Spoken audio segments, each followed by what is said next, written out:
नमस्कार दोस्तों, कैसे हैं आप लोग? को आप सभी लोग सही होंगे। चलिए शुरू करते हैं। इसमें हम लोग कवर करेंगे करंट अफेयर, किसके माध्यम से, एमसीक्यू के माध्यम से कवर करेंगे। और इस टोटल करंट अफेयर का आपको फ्री में पीडीएफ भी प्रोवाइड किया जाएगा। और इस पीडीएफ का डाउनलोड करने का लिंक डिस्क्रिप्शन बॉक्स में है। आप वहां से जा करके लिंक पर क्लिक करके इस पीडीएफ को आसानी से डाउनलोड कर सकते हैं और इसका प्रिंट आउट भी निकलवा सकते हैं या अपना खुद का नोट भी बना सकते हैं। इसमें हम आपको एक्सप्लेन करेंगे और साथ में अगर जरूरत होगी तो उसका ट्रिक भी बताएंगे। चलिए शुरू करते हैं। पहला क्वेश्चन है, consider the following statement about session of parliament. Parliament के सेशन के बारे में है। There is a fix schedule in the constitution for the parliament session in the India. Fix schedule किसके लिए? कॉन्स्टिट्यूशन और पार्लियामेंट सेशन, यानी पार्लियामेंट की जो सेशन है उसके फिक्स शेड्यूल के बारे में पूछा गया है कि ये फिक्स शेड्यूल होता है। अब जाकर लेते हैं कि पार्लियामेंट में कितने सेशन होते हैं। तो पार्लियामेंट में 3 सेशन होते हैं। कौन कौन सा? एक तो बजट सेशन, दूसरा मॉनसून सेशन और तीसरा है विंटर सेशन। वैसे बजट सेशन ये हमारा लगभग चलता है फरवरी से मई के बीच तक,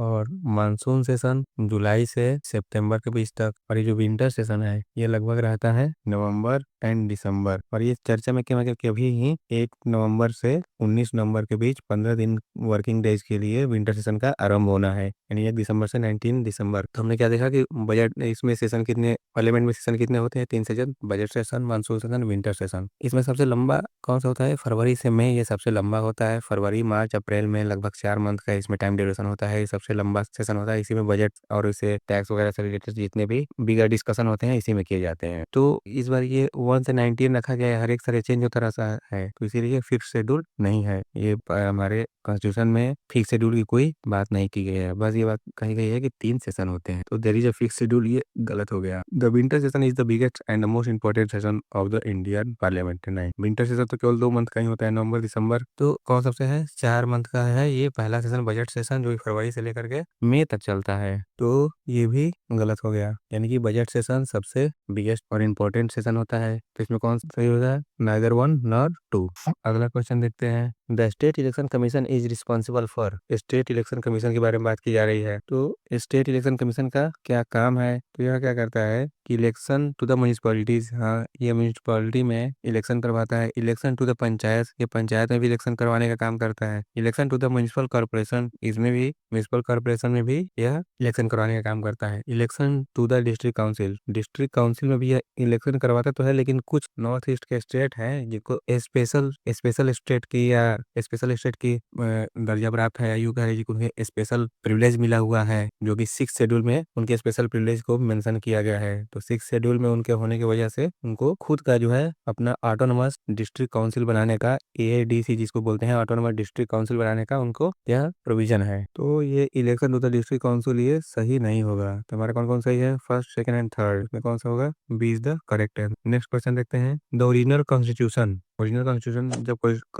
कॉन्स्टिट्यूशन ओरिजिनली अडॉप्ट किया गया था तब की बात की जा रही है। तो original constitution comprises 395 articles, correct. Does not है प्रीएम्बल, इनकरेक्ट। अब ओरिजिनल कॉन्स्टिट्यूशन में प्रीएम्बल था। Came into force on November 26 1949, ये गलत है। इस दिन क्या किया गया था? इसको नवंबर 26 1949 को अडॉप्ट किया गया था। और इसको केम इनटू फोर्स कब, यानी कि इसको इनफोर्स कब किया गया था? 26 ऑफ जनवरी 1950, और तभी से वी सेलिब्रेट गणतंत्र दिवस या रिपब्लिक डे। तो ये गलत है। कंसिस्ट ऑफ 22 पार्ट, ये सही है। ओरिजिनल कॉन्स्टिट्यूशन में 22 पार्ट थे, तो इसमें कौन सही हो जाएगा? पहला और चौथा, यानी कि इसमें D is the correct answer. Next, with reference to the committee on public account, public account committee के बारे में बात की जा रही है। Consider the following statement. It was first set up in 1921 in the wake of the Montagu Chelmsford reform. ये बिल्कुल सही है, इसको याद कर लीजिएगा। इसको पब्लिक अकाउंट कमेटी जो है सेटअप किया गया था 1921 में मॉन्टेगू चेम्सफोर्ड रिफॉर्म के दौरान। During the interim government the finance minister acted as the chairman of the committee. ये भी सही है, क्योंकि इंटरिम गवर्नमेंट के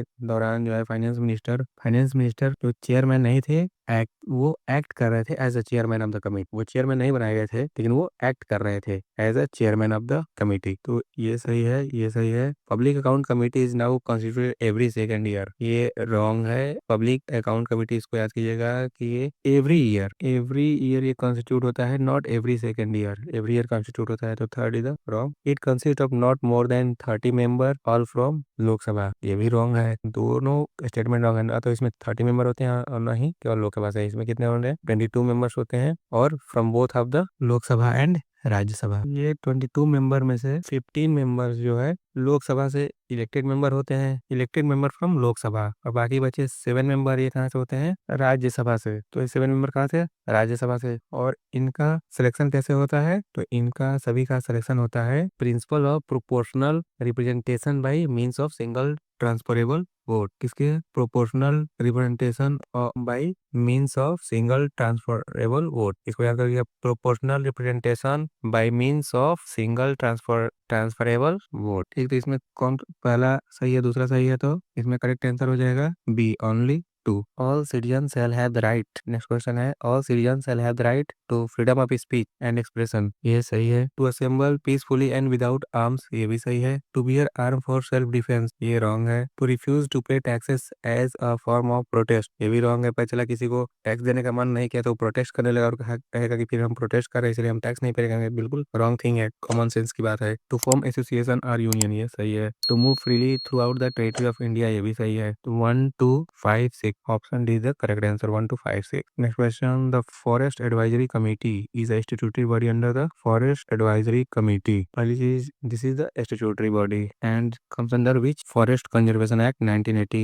this means this is the correct Forest Conservation Act 1980। next question, with reference to Convention on International Trade in Endangered Species of Wild Fauna and Flora, consider from your statement, it is a global non-binding treaty, this is wrong because it is a global binding treaty, this is a binding treaty। International shipment of endangered species is allowed with export and import permit from the sites authorities, this is the correct। अगर कोई two country A and B है तो एक दूसरे के पास अगर इनको इंडेंजर्ड स्पीसीज को इंपोर्ट एक्सपोर्ट करना है तो साइट्स के अथॉरिटी से इन्हें परमिशन लेनी पड़ेगी, this is the correct. And India become a party to CITES in 1986, ये रॉन्ग है। इंडिया ने कब इसका पार्टी बना, 1976, 1976। So third one is the wrong, so option A is the correct, only one. With reference to the upper air cyclonic circulation consider following pairs, it is high pressure system in the upper atmosphere, नहीं, अगर high pressure होता तो हाँ air जाती नहीं, तो क्या है ये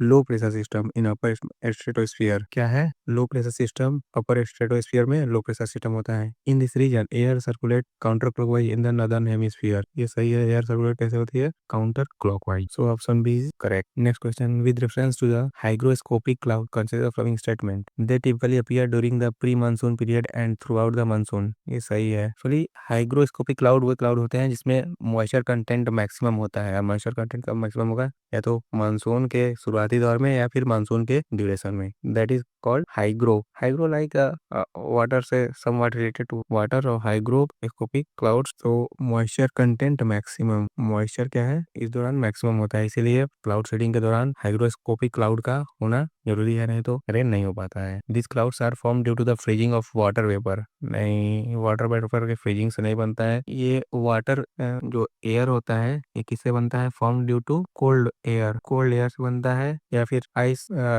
या फिर पार्टिकल को कंडेंस करने वाले जिसको आर्टिफिशियल रेन में उपयोग करते हैं सोडियम क्लोराइड का, या फिर इस तरह के दूसरे सिल्वर आयोडाइड का भी इस्तेमाल किया जाता है, मेनली सिल्वर आयोडाइड का ही इस्तेमाल किया जाता है क्लाउड सीडिंग में। So this cloud are not form due to the freezing of water vapour, this is form due to the cold air, और ऊपर जाने पर टेम्परेचर डाउन हो जाता है इसीलिए वो फॉर्म होते हैं। कोल्ड एयर मॉइस्चर ज्यादा होता है और कोल्ड एयर होता है तो वे रेन होने लगता है। So which one is correct, only two is the correct, so B only, यानी two only. Next question, Similipal tiger reserve was in the news due to the rare black tiger, rare black tiger किस तरह के होते हैं, ये है rare black tiger, ये कहाँ पर है, Simlipal tiger reserve, it is located in, sorry sorry इसमें ए सही होगा, इसमें ए वाला सही होगा, ये गलती से इसको लग गया second, A the correct answer is Similipal tiger reserve कहाँ है, ये है उड़ीसा में, so D the correct answer, Similipal tiger reserve in Orissa. Orissa में कहाँ पर है, यहाँ यह है मयूरभंज, उड़ीसा में मयूरभंज में। Thank you for watching and subscribe channel.